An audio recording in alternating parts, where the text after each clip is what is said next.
संकल्प गार्डन येथे उपस्थित होत असणारे, कमानीतून आत येत असणारे सर्व आप्तस्वकीय मित्रमंडळी यांचे शिंदे आणि भोसले परिवाराच्या वतीने हार्दिक स्वागत. तुम्हा सगळ्यांच्या उपस्थितीने भाग्याचा हा दिवस उगवला आहे आणि आनंद जीवनी झाला आहे. हा बंद दोन घरांचा तुम्हा सगळ्यांच्या डोळ्यांमध्ये आशीर्वादांमध्ये आम्हाला दिसत आहे. इथे उपस्थित असलेल्या सगळ्यांचं पुनश्च एकदा मनपूर्वक हार्दिक स्वागत.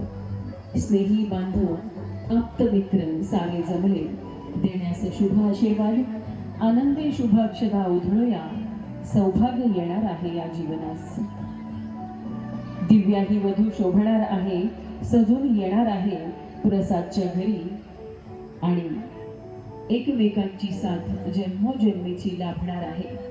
हा संकेत आहे ईश्वरी, कारण हा विवाह सोहळाच मुळी संकल्प गार्डन इथे संपन्न होत आहे, जिथे जगत माऊली ज्ञानेश्वर माऊली, जगद्गुरु संतश्रेष्ठ श्री तुकाराम महाराज यांच्या आशीर्वादाने पावन असलेल्या या आळंदी जवळच्या भूमीमध्ये हा विवाह योग संपन्न होतो.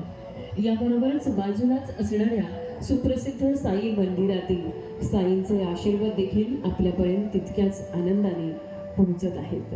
त्यामुळेच दिव्या आणि प्रसाद यांचा संकल्प गार्डन येथे संपन्न होत असणारा विवाह सोहळा तुम्हा सगळ्यांच्या उपस्थितीत अविस्मरणीय आणि आनंदी होणार आहे यात काही शंका नाही. पुनश्च एकदा स्वागत. कमानीतून विवाह वेदीकडे येत असलेल्या सर्व आप्तस्वकीय मित्रमंडळी यांचं पुनश्च एकदा स्वागत. या माऊली आशीर्वादाच्या आणि शुभेच्छांच्या पावलांनी आपण इथे येत आहात. आजपर्यंत दोन्ही परिवारांच्या सोबत आपला साथ आजच्या दिवशी खऱ्या अर्थी सार्थ होत आहे.